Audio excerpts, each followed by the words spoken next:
History remembers him as a knight and a governor, but the survivors of Portobello called him a monster. In 1668, Henry Morgan faced the Iron Castle, the third most defended fortress in the Spanish Main, with a ragtag crew that should have been annihilated in minutes. But Morgan didn't rely on luck. He used a tactic so ruthless it horrified even the most hardened pirates, forcing captured priests and nuns to carry his siege ladders against their own city's walls. It was a calculated gamble that turned a defensive mission into a massacre, netting a haul of 250,000 pieces of eight and nearly triggering a world war. Today, we're stripping away the Hollywood legend to examine the cold, brutal logic of a man who used a legal loophole to commit war crimes and became a hero for it. This is the blood-soaked truth behind the fall of Portobello. The year is 1667. Jamaica is not a paradise. It is a perimeter, a thin strip of English authority surrounded by Spanish water, Spanish guns, and Spanish ambition. Governor Sir Thomas Modiford sits in his residence in Port Royal and reads the dispatches, intercepted letters, port rumors, cargo manifests that don't add up. The intelligence isn't conclusive, but it doesn't need to be. In the Caribbean of the 1660s, not conclusive and too late are often the same thing. Modiford has no fleet. What he has is a letter of marque, a legal document authorizing private captains to act against enemy ships, and one man he trusts to act on it without asking too many questions. 27 words. That's all the authorization the document contains: to gather English privateers and take prisoners of the Spanish crown in order to learn of the enemy's intentions regarding an attack on Jamaica. 27 words that are both a mandate and a trap, depending on who reads them and when. What those words do not authorize is an assault on a fortified Spanish city on land, not an invasion, not a siege, not a massacre. Morgan knows this when he reads them. He folds the letter, puts it in his coat, and says nothing about the distinction, not in his journal, not to his captains, and certainly not to the men loading supplies onto 12 ships in the dark. And here is the first thing most histories skip. By the time Morgan's fleet sets sail from Port Royal, England and Spain have already signed a peace treaty, the Treaty of Madrid, in London. The ink is dry, the handshakes exchanged, but the dispatch carrying that news is still crossing the Atlantic by ship, and the Atlantic doesn't care about diplomacy. It takes weeks. Morgan's fleet is already at sea before the paper arrives. Whether this was convenient timing or genuine ignorance, no document answers that question. Both men, Modiford and Morgan, will claim the latter. Neither will be entirely believed. At Tortuga, the fleet grows. French and Dutch buccaneers join with their own ships, their own captains, and their own letters of marque, issued under different jurisdictions in different languages, with different legal weight. A young Welsh sailor, 22 years old on his first deep raid, signs the ship's articles in the first mate's cabin without reading them fully. He sets the pen down and asks where they're going. The mate answers, "Where there's gold." The sailor nods and walks out. No one says Portobello out loud. Not yet. The fleet first strikes Puerto del Príncipe in Cuba, and the haul is disappointing. Provisions are running short. Morgan calls a council of captains. Someone suggests Cartagena. Someone else says Veracruz. Morgan listens to both, then names Portobello, not because it's the easiest target, because it's the richest one they can reach before the food runs out, and because 3 fortresses have made it confident, and confident cities make mistakes. The fleet turns south. The Caribbean stretches out flat and merciless under the July sun. Port Royal is already behind them. Portobello doesn't know they're coming. Portobello was not a city that feared the sea. It had reason not to. 3 fortresses guarded its harbor entrance: San Felipe, Santiago de la Gloria, and a smaller outer battery, together mounting over 60 guns. The silver from Peru passed through this port on its way to Madrid, which meant the Spanish crown had a direct financial interest in keeping it standing. On paper, it was one of the most defensible positions on the entire Caribbean coast. On paper. The reality was a garrison running at half strength, gunnery powder stored in conditions that had made half of it useless, and fortification walls that hadn't been properly inspected since the last dry season. The commander of Santiago de la Gloria had filed reports about these deficiencies for 2 years. The reports were acknowledged. Nothing was sent. The Spanish imperial administration moved at the speed of bureaucracy, and bureaucracy had never had to outrun a buccaneer fleet navigating by night. Morgan didn't come from the sea. That was the first thing that went wrong for Portobello. On the night of July 10th, 1668, 23 canoes slipped through darkness along the mangrove coastline and landed 3 miles from the city. No torches, no speaking. The paddles entered the water and lifted out without a splash, a discipline that takes either training or fear, and Morgan's men had both. The smell was swamp and rotting leaf, not open ocean. They were already inside the perimeter before the perimeter knew it existed. 2 Spanish prisoners, taken days earlier, were forced to guide the lead canoes at gunpoint. One of them shouted a warning into the darkness as they approached San Felipe. The guard heard it. He raised the alarm, but Morgan's vanguard was already on the beach. And between hearing and organizing a defense, there are several seconds that can determine the outcome of an entire battle. Those seconds ran out. What happened next was not a battle. It was a demonstration. Morgan raised a red flag over San Felipe before the smoke had cleared. No quarter. Every one of the 50 defenders was killed. This was not rage. It was arithmetic. A red flag over the first fort could be seen from the second and the third. The message wasn't meant for the dead. It was meant for the living, still standing behind their guns at Santiago, watching through the dark, calculating whether the math had changed. It had. Among the prisoners freed from San Felipe's cells were 11 English sailors, held there after a previous engagement, men who had spent months under forced labor, building the very walls Morgan now needed to breach. They knew the internal layout of every fort. They knew which powder stores were accessible, which gates had weak hinges, and, most critically, exactly how many men remained in Santiago's garrison. None of this was recorded in any official report, but Esquemelin documented it in detail. Without those 11 men, what came next might have taken far longer, or might have failed entirely. The city woke not to alarm bells, but to silence, the sudden, wrong kind of silence that follows gunfire.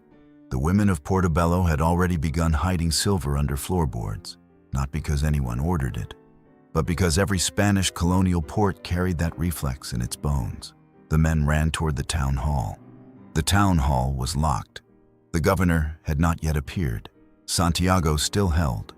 Its walls were coral stone, 5 meters thick, its guns loaded and aimed at the open ground between the city and the fort. Morgan looked at that ground. He looked at his losses so far. He looked at the jungle line to the east, where he knew a relief column from Panama would eventually appear. Then he walked toward the monastery.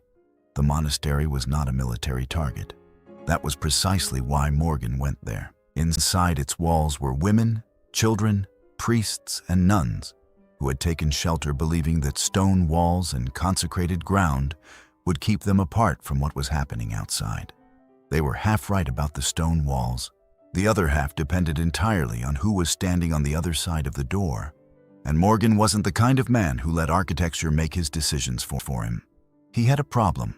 Santiago de la Gloria sat behind 5 meters of coral stone with its guns covering every approach across open ground.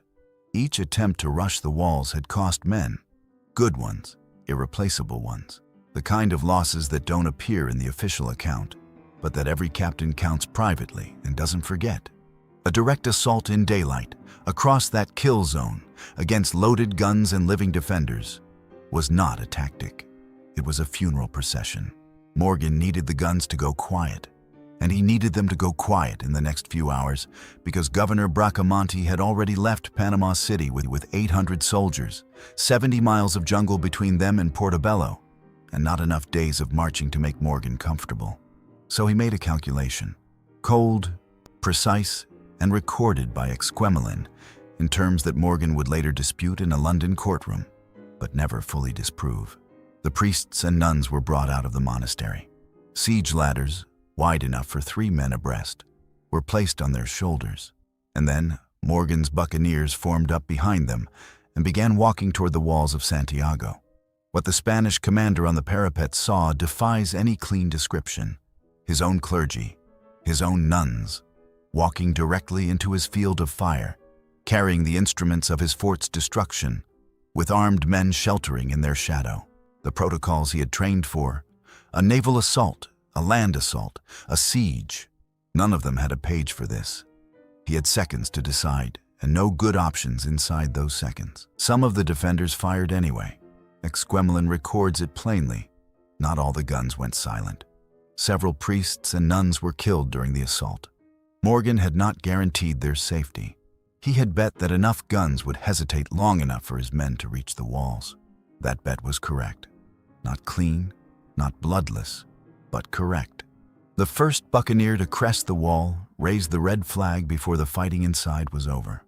The commander of Santiago saw it. He understood what it meant.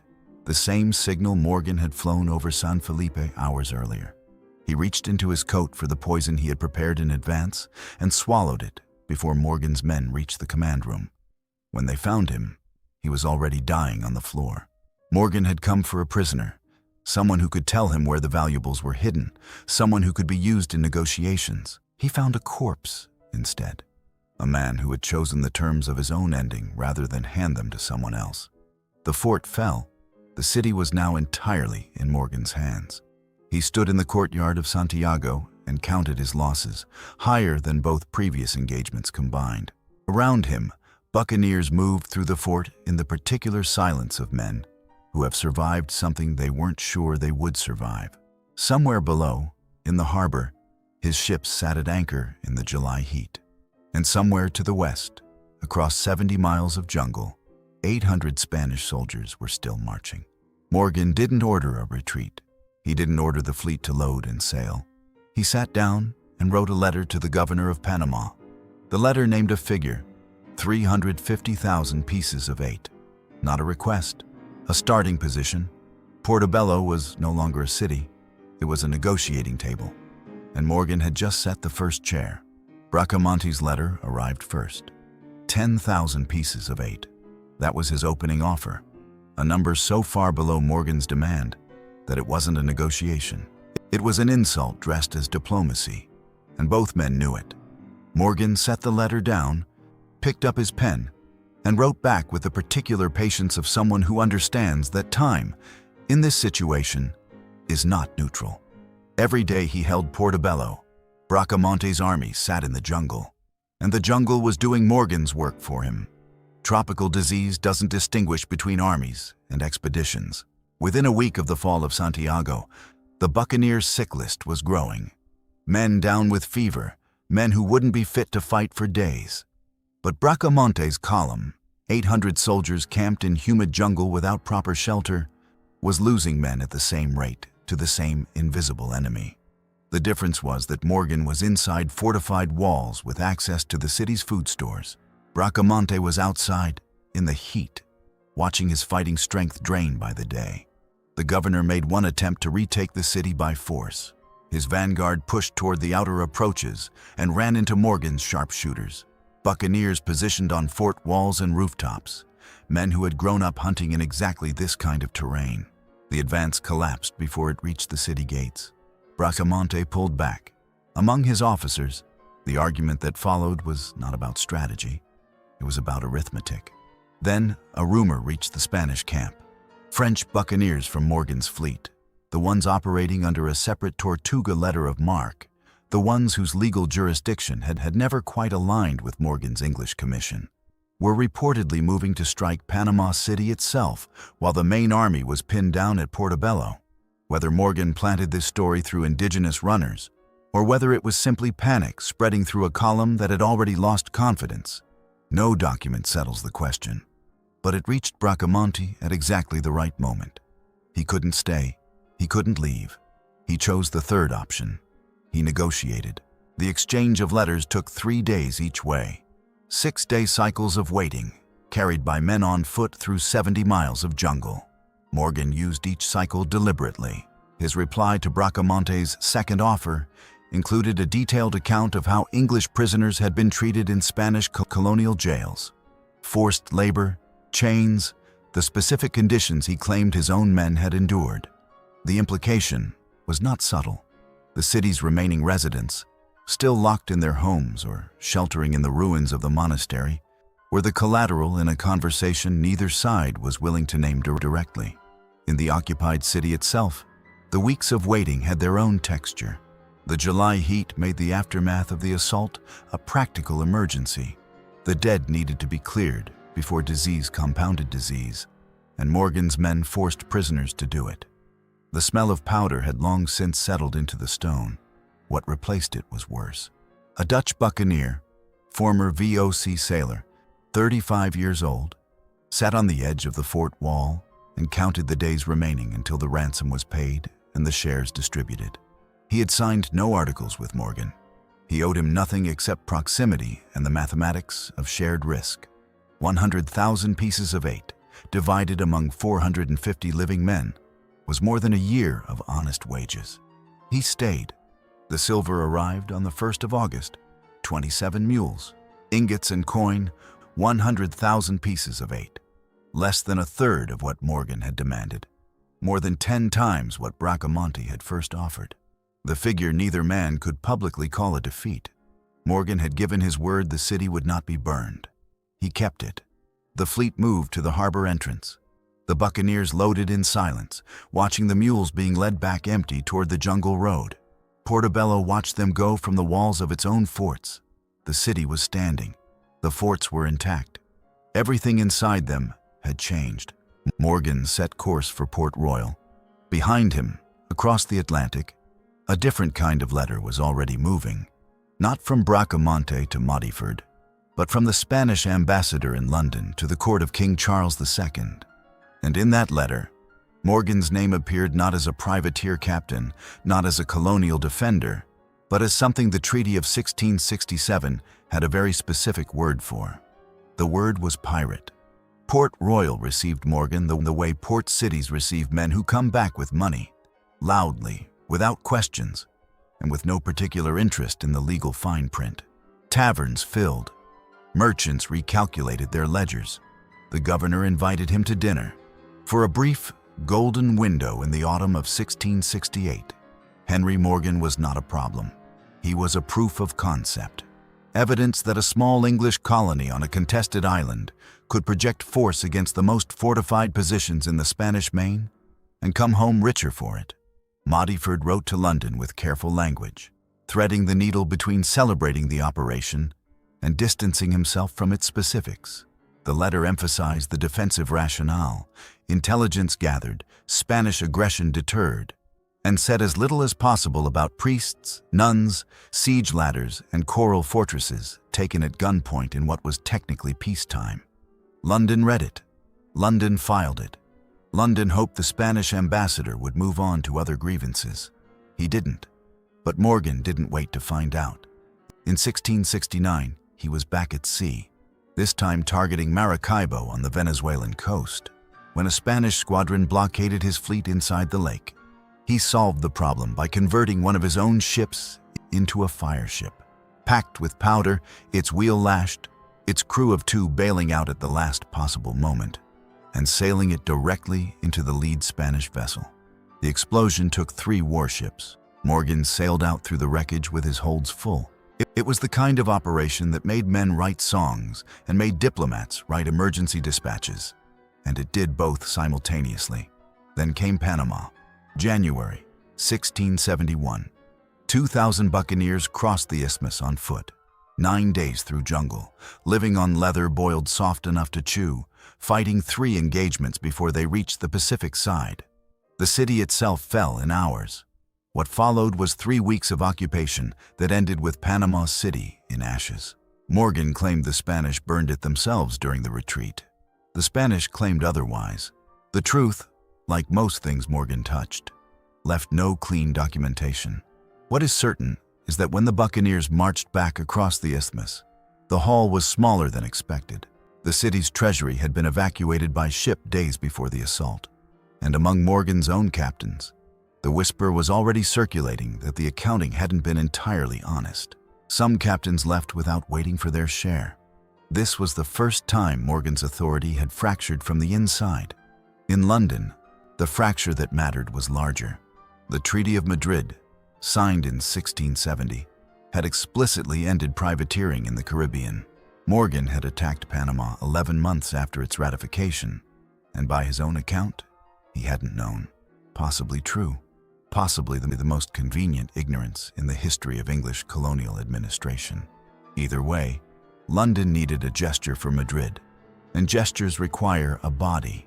Modiford was arrested first, shipped to London on the HMS Welcome in August 1671, and spent the next 2 years in the Tower, not tried, not convicted, simply held as a diplomatic token while the paperwork was sorted. Morgan waited. He planted his sugarcane. He attended council meetings. He behaved, in every visible way, like a man who expected to be asked for his version of events rather than punished for them. He was partly right. In April 1672, the arrest order came. Morgan read it, packed his documents, and walked to the harbor under his own power. No flight, no resistance. He boarded the ship for England with the bearing of a man, attending a meeting he had already prepared for. Not a defendant going to trial, but a witness going to give testimony that he had been rehearsing for months. Port Royal watched him go in silence. Within a week, the port returned to its ordinary rhythms. But one of the 3 major trading houses on the waterfront quietly deferred 2 large contracts until further notice. His name, it turned out, was load-bearing. London in 1672 had never met Henry Morgan, but it had formed opinions about him. The Spanish ambassador had seen to that. Count Molina had requested audiences with Charles II 3 times in 6 months, each time placing Morgan's name at the center of a diplomatic argument about sovereignty, treaty obligations, and the definition of state-sanctioned violence. From Molina's perspective, the case was simple. A man operating under English authority had attacked Spanish cities in peacetime, killed Spanish subjects, and used Catholic clergy as human shields. The treaty said this was illegal. England had signed the treaty. Therefore, England owed Spain a reckoning. Charles II listened carefully each time. He agreed that the matter required attention. He said the word investigation with practiced sincerity. Then he went home and did something that no one in Madrid had anticipated. He found Morgan useful. The Caribbean was not getting quieter. French ambitions in the region were expanding. The Spanish were rebuilding their fortifications. England's colonial position in Jamaica depended on a credible threat, someone the Spanish commanders would factor into their planning, someone whose name alone changed the calculation of whether to move against Port Royal. Morgan, in a prison cell, was a diplomatic concession. Morgan, with a title and a commission, was a strategic asset. Charles understood the difference. Morgan spent 2 years in London, not imprisoned, not tried, not even formally charged. He moved in circles that a Welsh buccaneer captain from Port Royal had no business moving in. He met with the Secretary of State. He gave testimony about Caribbean defenses, Spanish fortification layouts, and the logistical vulnerabilities of the Maine that no armchair admiral in Whitehall could have provided. He was, in the language of every intelligence service before and since, too valuable to prosecute. In 1674, Sir Thomas Modiford, the man who had signed the letter that started everything, was quietly released from the Tower and returned to Jamaica. Months later, Morgan received the thing that closed the circle entirely: a knighthood from Charles II and an appointment as Lieutenant Governor of Jamaica. The man sent to London as a diplomatic sacrifice came home as the second most powerful official on the island. He did not celebrate visibly. He was too careful for that. As Lieutenant Governor, Morgan did something that surprised everyone who had only known him by reputation. He enforced the anti-piracy laws, aggressively. Men who operated the way he had once operated, with ambiguous commissions, flexible interpretations of their mandate, and a loose relationship with peacetime boundaries, found themselves hauled before Port Royal's Admiralty Court and tried. Some were hanged. Morgan signed the orders. Whether this was genuine conviction, political calculation, or simply the behavior of a man who understood that the rules changed depending on which side of the table you sit on. He left no written explanation. In 1685, Exquemelin's account of the buccaneers was published in English translation. It described, in precise and unflattering detail, the siege ladders at Santiago, the priests and nuns, the torture of Doña Agustina de Rojas, stripped, placed in a barrel of gunpowder with a lit fuse, questioned about hidden valuables until she answered. Morgan sued for libel. He won. The court awarded him £200 in damages. The publisher agreed to remove the most explicit passages from future editions. The words stayed in the book, edited, not erased. Morgan died in August 1688. The official cause was dropsy, organ failure consistent with decades of rum and tropical heat. He was buried with full honors in the churchyard of Port Royal. Lieutenant Governor, Knight, former privateer. The eulogies emphasized the first two. 4 years later, in June 1692, an earthquake swallowed Port Royal in 2 minutes. 2,000 people died in the first moments. The harbor opened and took the waterfront whole.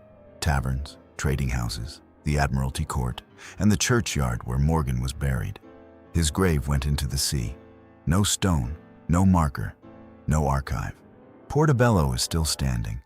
Its coral walls, the same walls that Morgan's buccaneers scaled with ladders carried by priests, have been a UNESCO World Heritage Site since 1980.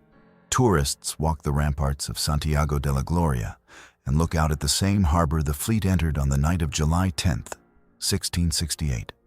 The plaques describe the fortifications. They mention the sack. They do not linger on the monastery. History remembered Morgan as a knight. The walls of Portobello remember something older and quieter and considerably harder to award damages for.